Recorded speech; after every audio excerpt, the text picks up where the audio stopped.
Howdy folks, hope you're all having a good one, and welcome to another episode of Mingles with Jingles, once again sponsored by NordPass. I'm sure you're all aware of the deal by now.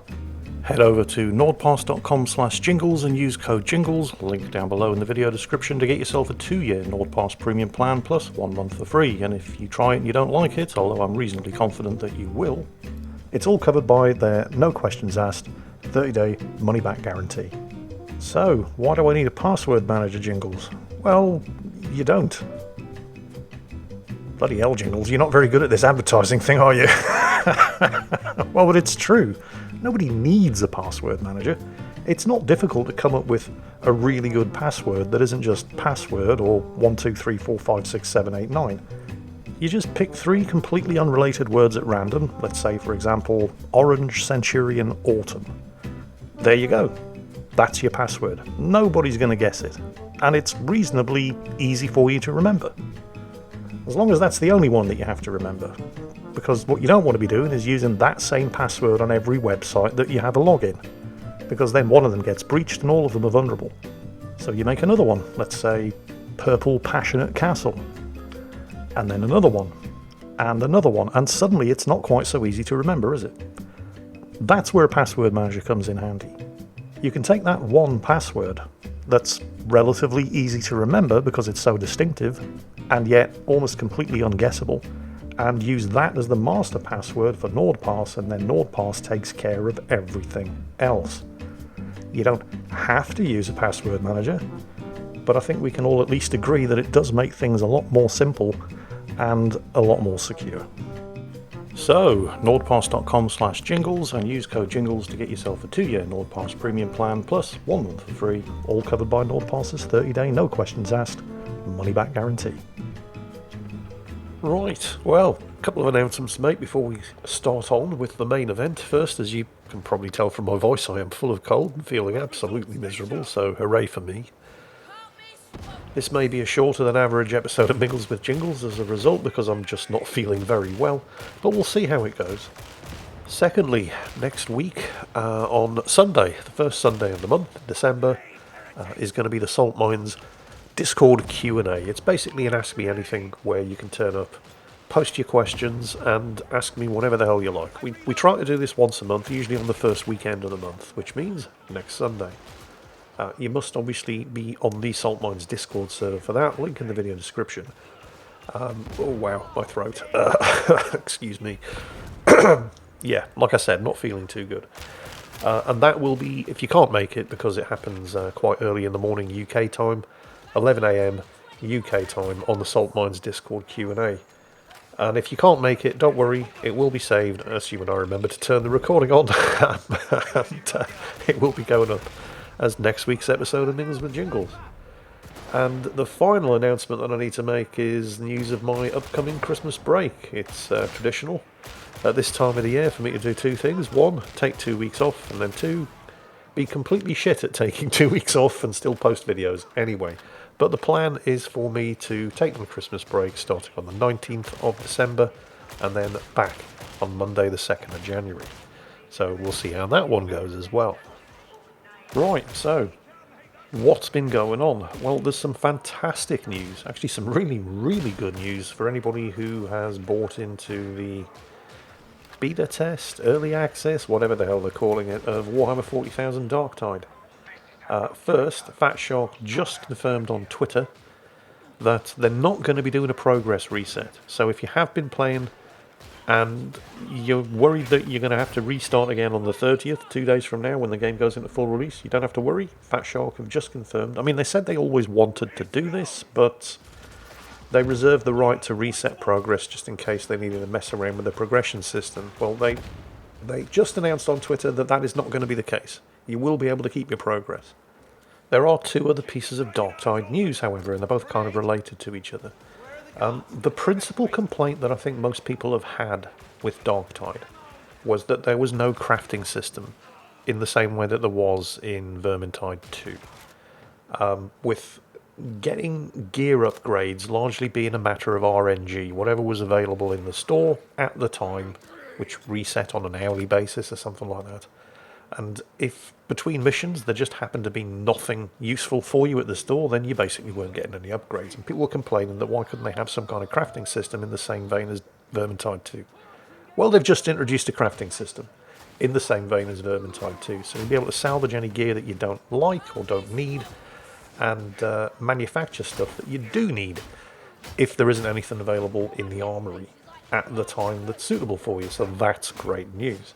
And the final piece of news about Darktide is that Fat Shark have also announced that if you have been playing in early access, regardless of how many hours you've sunk into the game, if you are still not happy with your purchase, prior to the game going live on the 30th, you can get a refund. So, you know, the complete opposite of what Bethesda were doing with Fallout 76 when they refused to put it out on Steam because then it would be covered by Steam's refund policy, which I think is something like as long as you haven't played more than 2 hours, if you're still not happy, then you can get a no questions asked refund, which of course is why Bethesda only made Fallout 76 available on their own launcher and denied refunds if you even as much as downloaded the game. Because, yeah, that made sense. Oh, this game's shit. How do you know? Well, you played it. Oh, well, if you played it, you can't have a refund. But how was I supposed to know that the game was shit without playing it? No. No refunds. Well, yeah. Fat Shark are doing the complete opposite. Regardless of how much time you've put into the game, prior to the game going live on the 30th, 2 days from now, if you're still not happy with everything, then you can get a no questions asked refund. The one potential sticking point there is that this isn't really up to Fat Shark. It's up to Steam, but I wouldn't worry about it too much because this is not the kind of hill Steam wants to die on. If the developer's happy with issuing refunds, and honestly I can't see that many people taking the refund offer, because the principal complaint that people had with Darktide was that there was no crafting system in it in the same way as Vermintide 2, and now there is. But in the event that anybody still wants to get a refund before the game going live, Fat Shark are happy with that. And I can't see Steam wanting to die on that particular hill, so Steam will almost certainly be okay with it too. Next up, today is Cyber Monday. It probably can't have escaped your attention that thanks to the American Thanksgiving holiday, this was Black Friday weekend and today's Cyber Monday, which means there are all kinds of bargains to be had online. Starting with the Epic Games Store, you can get Star Wars Squadrons for the fantastic price of absolutely nothing. Which is a bit of a bargain, and it is a very good game. It's quite surprising, actually. It's like this was the game that EA released, I think, as a response to, or EA priced, I believe, as a response to the backlash surrounding other games like Star Wars Battlefront 2 and so on and so on. Because they only charged $40 for it, citing a lack of depth. And while it's true, there isn't an awful lot that you do in Star Wars Squadrons other than fly around in X-Wings and TIE Fighters and shoot the shit out of things, but, I mean, you fly around in X-Wings and TIE Fighters and shoot the shit out of things. How deep does it need to be? So that was nice, and you can now get it on the Epic Games Store for the price of absolutely nothing as part of their Cyber Monday sale. You can also get the surprisingly excellent Star Wars Jedi Fallen Order in both standard and deluxe editions for some ridiculous discounts as well, also on the Epic Games Store, with the standard edition of the game selling for $5.24 and the deluxe edition, it is a bit more expensive, selling for $6.74. So, yeah, hey, why the hell not? Yeah. 85% discounts. What is it that you actually get in the deluxe edition? Let me just have a quick look. I mean, is there any point? Let's see. You get some cosmetic skins, a digital art book, and some behind-the-scenes videos with an hour and a half of footage from the making of the game. You know what? For £1 extra, I'd say that was probably worth it. Although I could understand if you really didn't want to bother. But yeah. There are some amazing discounts. I mean, not just on the Epic Games Store, obviously. Get yourself onto Steam, have a look around. Good Old Games are giving stuff away for free and doing massive discounts. You know, you get the idea. It's Cyber Monday. If you want to buy games cheap, now is the time to do it. Just, you know, don't do what I usually do whenever there's a sale on Steam, for example. Rush in, buy a whole bunch of games that have been on my wish list for years, and then never get around to playing them. money is tight lately. If you're going to buy something, then at least play it. Right, so what next? Oh, actually, I've got a question. Any of you out there who run your own YouTube channels, have you been receiving a shit ton of spurious, frivolous copyright claims lately? Because I'm wondering if it's just me. I mean, this is one of the reasons why I have to accept sponsorships. Aside from the whole, ad blocker thing, which, and again, I know I keep bringing this up, and I completely understand if you do run ad blocks on YouTube, because, well, that's YouTube created the problem. They started, quadrupling the number of adverts that run on videos in order to sell you a subscription to YouTube Premium, so, I get it. But, these are one of the reasons why it's increasingly difficult to make a living on YouTube through YouTube advertising alone. And now, I've never had so many copyright claims, and all of them are bullshit. In the last week alone, I've received 5 copyright claims on 5 separate videos. 4 of them claiming music that I purchased a license for on machinimasound.com. I actually have the license. So I have the right to use this music, but that doesn't stop people from claiming the videos anyway. And of course, YouTube's policy is the second a claim is lodged, all monetization stops on the video, unless you raise a dispute, in which case it just goes to the copyright claimant, even if the claim is bullshit. And the process is I have to submit a dispute, in which case everything gets held in abeyance, and it's entirely up to the copyright claimant whether or not they agree with my dispute. They don't have to, they can just ignore it, and after 30 days they get all the money anyway, regardless of whether I'm right or wrong. Even if I am right, and I am, because I do have a license to the music that's been claimed, I then have to take them to court. So, yeah, that's never going to happen. The cards are all held in the hand of the people making the claim, even if the claim's bullshit. But the 5th claim that I received this week, and it happened just as I was recording this video, and this is just ridiculous. Years ago, I did a War Thunder video called 1941. It was all about Pearl Harbor. And at the beginning of the video, I played the recorded speech that President Roosevelt made. This was a day that will live forever in infamy. And multiple copyright claimants have suddenly filed claims on that video, trying to say that they own the song, which is actually a speech that was broadcast on public radio 81 years ago by President Roosevelt in response to the Japanese attack on Pearl Harbor. Apparently this is now a song that people own the copyright on. So naturally, I've disputed that one as well, because it clearly falls in the public domain. But, I mean, like I said, the people making the claims are the ones that hold all the cards. They don't have to even acknowledge my dispute, and YouTube basically hands them the rights. So, yeah. I mean, I've put some videos up over the years, when I was being a bad gnome, that definitely 100% included copyrighted material. And when those videos got claimed by the copyright holders, put my hands up and said, yep, it's a fair cop. Absolutely not going to argue that one, which is why I do not use copyrighted material anymore, and haven't for some years now. So, when these twats start claiming shit that I do hold a license for, or which has been in the public domain for the last 81 years, and then YouTube backs up their claims when I dispute it, this is... I mean, it's complete bullshit. But, unfortunately, it is what it is. You can't even really blame YouTube. I mean, I do, but I shouldn't, because the problem here is that the copyright laws basically haven't been updated since the 1960s. The copyright laws were written in an age when if you were going to broadcast something that potentially could infringe on somebody else's copyright, you needed to own your own radio or TV station. And people who own radios and TV stations had teams of lawyers to deal with things like copyright issues. Well, things have changed since then. Anybody can upload potentially copyrighted material on YouTube to an audience of millions. But the copyright laws haven't really changed. So YouTube's copyright dispute system is completely understandable, because it does at least give you a chance, but YouTube aren't going to stick their necks out for you or me. They're not going to leave themselves open to getting sued by the copyright holders. So this is why YouTube's copyright dispute system errs on the side of the copyright claimant. Because the copyright laws are bullshit, basically. So, yeah.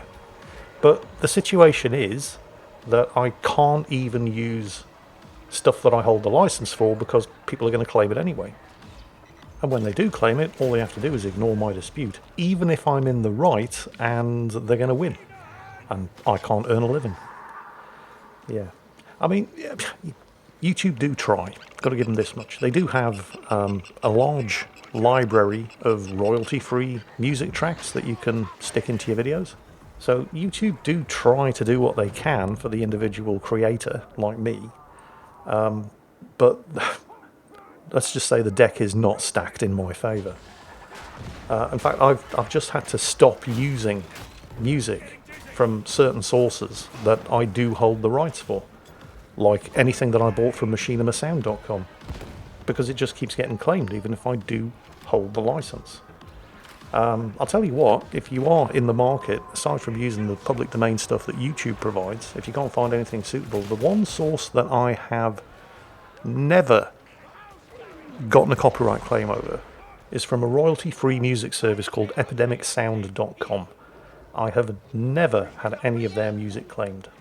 All of the music that you hear in my video intros, and for the last couple of years, all of the music that you hear in my videos has been from epidemicsound.com. They're not free, of course. You do have to pay a subscription, but it's totally worth it. So if you are in the same situation and you're looking for a good source of royalty-free music, and this is not sponsored, by the way, but they're a good service, and I've been using them for years, epidemicsound.com. Or you can just use the royalty-free stuff that YouTube provides. Some of it's actually pretty good. But I would recommend that you avoid MachinimaSound.com. I mean, even though a lot of the music there is excellent, but I just haven't been able to use any of the music that I own from them in years because it keeps getting claimed anyway. So, and yeah, it's a shame, but it is what it is. Oh, did you see there's a trailer out for Mass Effect 4? Now, before you get too excited, right, I mean, the Mass Effect series 1, 2 and 3, or at least Mass Effect series 1, 2 and all but the last 15 minutes of 3 are some of the best games I've ever played. Just fantastic in scope, art design, story, voice acting, everything. And then there was Mass Effect Andromeda. And, so it's another one of these things that I am cautiously optimistic about, because BioWare aren't what they used to be. And I don't know, you seem to be seeing a lot of this popping up lately. Sequels to legendary games being announced, like Vampire the Masquerade Bloodlines 2, for example. In fact, it's not even just lately. Does anybody remember Duke Nukem Forever? Oh my god. But, you know, this is a relatively common tactic, more so lately than in the past, where a games developer will either obtain the rights to a legendary and well-beloved license, or dust off their back catalogue and see what did we do in the past that was really good that we can pump out a sequel for, and they're basically trading on nostalgia. They're banking on brand recognition, enticing people into pre-order or buy whatever it is that they're producing a sequel for. And there's no guarantee it's going to be any good, but it's Mass Effect 4, so people are going to buy it anyway. Or it's Duke Nukem Forever, you know, the sequel to Duke Nukem 3D. Or it's Vampire the Masquerade Bloodlines 2, even though the studio developing it had absolutely nothing whatsoever to do with Vampire the Masquerade Bloodlines. And so on, and so on, and so on. And let's just say there's endless scope for disappointment. However, I do remain cautiously optimistic because it's Mass Effect, right? And if you just pretend that Mass Effect Andromeda never happened, and the last 15 minutes of Mass Effect 3 never happened, the game series has not disappointed. And hopefully, the utter disaster that was Mass Effect Andromeda, I mean, I know, I'm probably being hopelessly optimistic here, but hopefully the utter disaster that was Mass Effect Andromeda will encourage EA to keep a slightly closer eye on what BioWare are getting up to this time around, and maybe actually produce a halfway decent game and something that befits the legacy of the Mass Effect series. Although, let's be realistic here, it is Electronic Arts. They do have a long and glorious history of pumping out shit on a shingle and stamping the Star Wars logo on it and expecting it to sell anyway, and unfortunately, a lot of the time, it works. So, yeah. Like I said, cautiously optimistic. We shall see. Speaking of Electronic Arts, actually this doesn't have an awful lot to do with Electronic Arts, but I need a link to the next segment. Well, it's kind of got something to do with Electronic Arts. So, EA famously... Well, I don't know if it's fair to say that EA pioneered the use of microtransactions in games, but, they certainly had a large handle in it. But it turns out that where the games industry leads, the automobile industry follows. So I don't know if you heard a couple of months back, but BMW... Was it BMW? Yes, it was BMW. I can't remember which car it was. I know nothing about cars. But they were requiring that you pay a yearly subscription fee in order to activate the heated seats. That's right. Microtransactions for your car. You had to pay a subscription fee in order to turn the heating on the seats in whichever model of BMW it was. And this was just completely unacceptable. Well...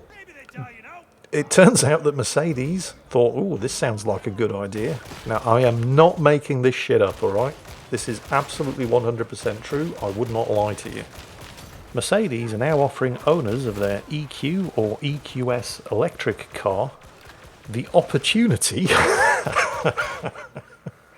to pay a yearly subscription in order to make the car go faster. Yes. I know, right? How do you do this? I mean, if it's something that you're paying for, do you have to actually take the car into a mechanic, a Mercedes-approved mechanic, obviously, in order to add something? No. This is for a software update, and they're asking $1,200 a year, right? Not even a one-off fee. This is a $1,200 a year subscription for a software update that will tweak the amount of torque that the engine produces in order to improve your acceleration from 0 to 60 miles per hour. With, in some cases, you've been able to accelerate 1 second faster. Yes, really. Right, this is something that the car that you have paid for is already capable of doing, which is locked behind a paywall. Now, on the one hand, I don't really care. I mean, I kind of do, but I also kind of don't, because I don't have a driving license, so I don't own a car anyway, and if I did, I certainly couldn't afford to drive a Mercedes. But my worry, because, I mean, this kind of bullshit was clearly influenced by the success of microtransactions in games. And it's spread to the automotive industry. And my worry is that it's going to spread back to the gaming industry, where, for example, you have to pay a subscription fee to Nvidia in order to unlock the latest drivers for your graphics card, for example. Honestly, I think the only reason this isn't already the case is because Nvidia... I mean, it's not because Nvidia like giving away stuff for free, it's because they don't think they can get away with charging for it. I'm also pretty sure it's only a matter of time before somebody... And it doesn't necessarily have to be Nvidia, but somebody's going to try charging for it, and we're all probably dumb enough to fall for it. Because let's face it, the idea that people would actually pay for early access in order to beta test a game for somebody is patently absurd. And yet here we all are in Darktide, quite happily doing exactly that. Yeah, I'm pretty sure it's only a matter of time. And on that really depressing bombshell, that's it for today. I hope you've enjoyed it. I hope we've given you something to think about. And I hope you're all, those of you who have taken advantage of the NordPass subscription offer, I hope you're all enjoying it and getting some use out of it. But that's it for today. As always, take care, stay safe, and I'll catch you next time.